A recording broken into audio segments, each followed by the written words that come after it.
మీ ఇంట్లో దరిద్ర దేవత ఉందని తెలిపే 5 సూచనలు ఇవే. లక్ష్మీదేవికి ఒక అక్క ఉంది. ఆమెను దరిద్ర దేవతని, జ్యేష్ఠ దేవతని, అలక్ష్మి అని అంటారు. లక్ష్మీదేవి, అలక్ష్మి ఇద్దరూ కూడా వ్యతిరేక లక్షణాలు కలిగి ఉంటారు. సంపదలకు ఆది దేవత లక్ష్మీదేవి. హిందూ పురాణాల ప్రకారం పాల సముద్రం నుంచి లక్ష్మీదేవి జన్మించింది. అయితే లక్ష్మీదేవికి ఒక అక్క కూడా ఉంది. ఈ విషయం చాలా మందికి తెలియదు. జీవితంలో లక్ష్మీ కటాక్షం ఉండాలని అందరూ కోరుకుంటూ ఉంటారు. అయితే లక్ష్మీదేవి సోదరు మాత్రం దీనికి వ్యతిరేకం. ఆమె పేరు లక్ష్మి. పాల సముద్రాన్ని మందించినప్పుడు దరిద్ర దేవత పుట్టింది. దరిద్ర దేవత తర్వాత అలాహలం పుట్టింది. ఆ తర్వాత లక్ష్మీదేవి పుట్టింది. లక్ష్మీదేవి పుట్టిన తర్వాత అమృత కలశంతో ధన్వంతరి అవతరించారు. పాల సముద్రం నుంచి పుట్టిన లక్ష్మిని వివాహం చేసుకోవాలని విష్ణువు అనుకుంటాడు. అయితే అప్పుడు లక్ష్మీదేవి తనకన్నా పెద్దదైనటువంటి సోదర వివాహం జరిగిన తర్వాతే తన వివాహం చేసుకుంటానని అంటుంది. దీంతో లక్ష్మికి తగిన వరుడు కోసం శ్రీహరి ఎంత వెతికినా ప్రయోజనం ఉండదు. ఆమెను పెళ్లాడడానికి ఎవరూ అంగీకరించరు. చివరికి ఉత్తరక మహర్షి ఒప్పుకొని ఆమెను వివాహం చేసుకుంటాడు. లక్ష్మికి కారం మరియు పొల్లని పదార్థాలంటే చాలా చాలా ప్రీతి. అందుకే ఇంటి ముందు నిమ్మకాయలు, మిరపకాయలు వేలాడదీస్తారు. ఇంటిలో పేదరికం తాండవం చేస్తుంది. ఆ సమయంలో లక్ష్మిని ఎంత ప్రార్థించినా ఎప్పుడూ ప్రయోజనం అనేది ఉండదు. ఎందుకంటే అలక్ష్మి ఉన్న చోట లక్ష్మి ఉండదు. అక్కా చెల్లెలు అయినప్పటికీ లక్ష్మీదేవికి అలక్ష్మికి అస్సలు పడదు. దేవతను ఇంట్లో ఉంటే ఎలాంటి సూచనలు కనిపిస్తాయనే విషయాన్ని ఈరోజు మన వీడియోలో వివరంగా తెలుసుకుందాం. మొదటి సూచన ఏంటంటే ఎవరు ఎప్పుడు నీరసంగా ఉంటారు, ఓపిక లేనట్టు ఉంటారు. ఈ పనిని తొందరగా చేయరు. నిదానంగా ఈ పని చేస్తూ ఉన్నాం అన్నట్లు చాలా నీరసంగా, చాలా బద్ధకంగా చేస్తూ ఉంటారు. అలాంటి ఇంట్లో దరిద్ర దేవత తాండవిస్తుందట. ఇక రెండవ సూచన ఏంటంటే ఏ ఇంట్లో అయితే దరిద్ర దేవత ప్రవేశించి నివాసం ఏర్పరచుకుంటుందో ఆ ఇంట్లోని పిల్లలు, తల్లిదండ్రులు మాట వినరు, మొండి చేస్తూ ఉంటారు. పెద్దవాళ్ళకు ఎదురు చెబుతూ ఉంటారట. పెద్దల పట్ల గౌరవం అస్సలు చూపించరు. ఇదే దరిద్ర దేవత ఇంట్లో ఉందని తెలిపే రెండవ సూచన. ఇక మూడవ సూచన ఏంటంటే ఆడవాళ్ళు ఒట్టిగానే ఏడవడం. ఆ ఇంట్లోని ఆడవారు చిన్న చిన్న విషయాలకి ఏడుస్తూ ఉంటారు. చిన్న చిన్న మాటలకి అకారణంగా ఏడ్చేస్తూ ఉంటారు. అలా మీ ఇంట్లో ఆడవారు కూడా చీటికి మాటికి ఏడుస్తూ ఉంటే దరిద్ర దేవత మీ ఇంట్లో తిష్ట వేసిందని గుర్తించండి. ఇది దరిద్ర దేవత మీ ఇంట్లో ఉందని తెలిపే మూడవ సంకేతం. ఇక నాలుగవ సంకేతం ఏంటంటే అన్నం పప్పు తరచుగా మాడిపోవడం. ఎవరి ఇంట్లో అయితే పదే పదే అన్నం మాడిపోతూ ఉంటుందో, పప్పులో కూరలు మాడిపోతూ ఉంటాయో వారి ఇంట్లో దరిద్ర దేవత ఉన్నదని మనం అర్థం చేసుకోవాలి. చాలామంది ఇంట్లో కూరలు మాడిపోతే ఆడవాళ్ళకు మతిమరుపు వచ్చిందనుకుంటూ ఉంటారు. కానీ అది నిజం కాదు. దరిద్ర దేవత ఇంట్లో వచ్చినప్పుడు కానీ అది అలా కూరలో పప్పు మాడిపోయేలాగా చేస్తుందట. ఇది దరిద్ర దేవత ఇంట్లో ఉందని తెలిపే నాలుగవ సంకేతం. ఇక ఐదవ సంకేతం ఏంటంటే దుర్వాసన. కొంతమంది ఇళ్లల్లో ఒక రకమైనటువంటి భుజాల వాసన, దుర్వాసన వస్తూ ఉంటుంది. ఇల్లంతా శుభ్రం చేసిన ఆ వాసన అనేది పోదు. ఆ ఇంటికి ఇలా దుర్వాసన రావడం అనేది దరిద్ర దేవత ఇంట్లో ఉందని తెలిపే ఐదవ సంకేతం. దరిద్ర దేవత ఇంట్లో ఉండడం వలన మనం ఎప్పుడూ కూడా సంతోషంగా ఉండలేం. అలాగే ఎప్పుడూ ఏదో ఒక బాధ మనల్ని పట్టి పీడిస్తుంది. మరి దరిద్ర దేవతలను బయటకు పంపించాలంటే కొన్ని ప్రత్యేకమైన చిట్కాలను మనం పాటించాల్సి ఉంటుంది. ఆ చిట్కాలు ఏంటంటే ప్రతిరోజు స్నానం చేసిన తర్వాత చిటికెడు నీటిలో పసుపును కలిపి ఆ నీటిని అన్ని గదుల్లో చల్లాలి. అలా చల్లితే దరిద్ర దేవత తొందరగా ఇల్లు వదిలి వెళ్ళిపోతుంది. లక్ష్మీదేవి వస్తుంది. అలాగే నెలకొకసారి పూజ తెలిపి ఇల్లు శుభ్రం చేసుకుంటూ ఉండాలి. అలా చేయడం వలన దరిద్ర దేవత ఇంట్లో నుండి పారిపోతుందట. ప్రతిరోజు కూడా అగరబత్తులు వెలిగించండి.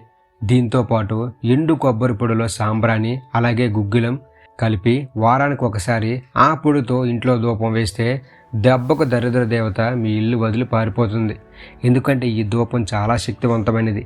ఇలా దరిద్ర దేవత ఇంట్లో ఉందని సూచనలు కనిపించినప్పుడు ఇటువంటి చిట్కాలను ఖచ్చితంగా పాటించినట్లయితే మనం తప్పక దరిద్ర దేవత మన ఇంట్లో నుండి వదిలి వెళ్ళిపోయేట్లు చేయొచ్చు.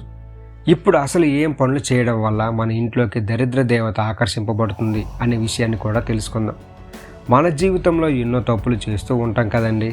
అవి చిన్నవే కదని తేలిగ్గా తీసుకుంటూ ఉంటాం. కానీ అవి మన పాలిటి శాపంగా మారుతాయి. మన ఇంట్లో దరిద్ర దేవత తిష్ట వేసుకోవడానికి కారణం తెల్లవారిన తర్వాత ఎక్కువసేపు పొద్దుపోయే వరకు నిద్రించకూడదు. మన ఇంట్లో దరిద్ర దేవత తిష్ట వేసుకోవడానికి కారణం అవుతాయి తెల్లవారిన తర్వాత ఎక్కువసేపు పొద్దుపోయే వరకు నిద్రించకూడదు.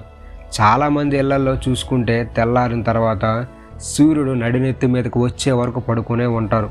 అలా చేస్తే దరిద్ర దేవత మీ ఇంటి వైపు ఆకర్షింపబడుతుందట. అలాగే దరిద్ర దేవత మీ ఇంటి వైపు ఆకర్షింపబడకుండా ఉండాలంటే సూర్యోదయం కాకముందే నిద్ర లేవాలి. తెల్లవారకు ముందే ఇల్లు ఊడ్చి కల్లాపు చల్లాలి. చక్కగా ముగ్గులు వేసుకొని అలాగే సూర్యుడు వచ్చాక కల్లాపు చల్లితే ఆయనకి చాలా చాలా ఆగ్రహం వస్తుందట. అలాగే సూర్యుడు వచ్చే వరకు నిద్రపోవడం కూడా అస్సలు మంచిది కాదు.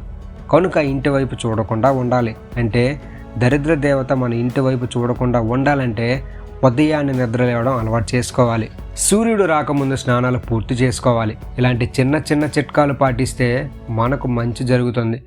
లేకపోతే దరిద్ర దేవత మీ ఇంటి వైపు ఆకర్షింపబడుతుంది. మీకు చాలా చాలా ఇబ్బందులు ఎదురవుతాయి.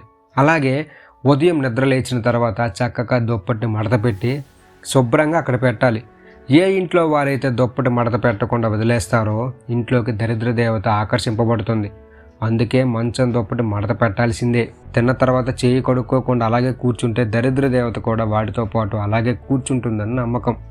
దరిద్ర దేవత ఆకర్షింపబడి ఇంట్లో వాళ్ళు అనారోగ్య పాలవుతారు. అలాగే దరిద్ర దేవత మన ఇంటి వైపు ఆకర్షింపబడకుండా ఉండాలంటే మాసిన బట్టలను ఉతికిన తర్వాత స్నానం చేయాలి.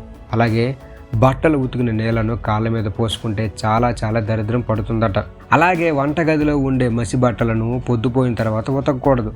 చీపురును నిలబెట్టరాదు. సాయంత్రం పూట పడుకోకూడదు. సాయంత్రం ప్రదోష కాలంలో గొడవలు అస్సలు పడకూడదు. అలాగే లక్ష్మీదేవి ఇంట్లో వెళ్ళిపోవడానికి కారణాల గురించి తెలుసుకుందాం. కొందరు ఇంట్లో బాత్రూమ్ శుభ్రంగా ఉంచుకోరు. శుభ్రంగా లేకపోవడం వల్ల దరిద్రం పట్టుకోవడమే కాకుండా మనకు చాలా అనారోగ్యాలు వచ్చే అవకాశాలు ఎక్కువగా ఉంటాయి. రోజు వాడే మంచం యొక్క పక్క బట్టలు శుభ్రంగా ఉంచుకోవాలి. మంచాన్ని ఉదయం మాత్రమే శుభ్రపరచాలి. రాత్రిపూట శుభ్రపరిస్తే నెగిటివ్ ఎనర్జీ వస్తుందని పండితులు చెబుతున్నారు. కొందరు తాము తినగలిగిన దానికంటే ఎక్కువగా పెట్టుకొని వదిలేస్తూ ఉంటారు. ఇలా అస్సలు చేయరాదు. ఉమ్మును ఎక్కడ పడితే అక్కడ ఊయడం వలన లక్ష్మీదేవి ఇంట్లోకి రాకుండా వెళ్ళిపోతుందట. దీని వలన దరిద్రం కూడా తాండవిస్తుంది. ఇంటికి ఉత్తరంలో నల్లటి వస్తువులు ఉంటే అవి నెగిటివ్ ఎనర్జీని ఆకర్షిస్తాయి. ఉత్తరంలో బరువైన వస్తువులు పెట్టకూడదు. ఇలా చేస్తే ఇంట్లో వారి మధ్య గొడవలు తలెత్తే ప్రమాదం ఉంది. శాస్త్రం ప్రకారం సంధ్య వేళలో అంటే సాయంత్రం వేళలో అస్సలు పడుకోకూడదు. మద్యపానీయాలు ఇంట్లో పెట్టుకోకూడదు. ఇలా చేయడం వల్ల లక్ష్మీదేవి ఇంట్లోంచి వెళ్ళిపోతుందట. సుమంగళి స్త్రీలు పాపిడి బొట్టు ధరించండి. పురుషుడు ఉదయం లేవగానే బయట నుండి ఏ విధంగానైనా డబ్బులు వస్తే మీ భార్య చేతికి ఇచ్చేసి అవసరాన్ని బట్టి మీరు మళ్ళీ తీసుకోండి. ఈ విషయంలో ఎందుకు, ఏమిటి, ఎక్కడిది అని భార్యలు అడగకండి. అలాగే భర్త బయటకు వెళ్లే ముందు పొరపాటును కూడా ఎక్కడికి, ఎందుకు, ఎప్పుడు వస్తారని అడగకండి. వెళ్ళే పనిలో ఆటంకం ఏర్పడవచ్చు. అలాగే ఏదైనా వ్యాపారం లేదా పెట్టుబడి విషయంలో మీ భార్య సలహా కూడా తీసుకోండి. వయసులో ఉన్న ఆడపిల్లలు ఖచ్చితంగా బొట్టు, గాజులు ధరించండి. దీనివల్ల పెళ్లి తర్వాత గౌరవప్రదమైన కుటుంబం లభిస్తుంది. మంచి అలవాట్లు అలవర్చుకుంటే జీవితం ఎంతో హాయిగా సుఖ సంతోషాలతో సాగుతుంది. మన వీడియోను ఫస్ట్ టైం చూసినట్లయితే మన ఛానల్ని లైక్ చేసి, షేర్ చేసి, సబ్స్క్రైబ్ చేయడం మాత్రం మర్చిపోకండి. ధన్యవాదాలు.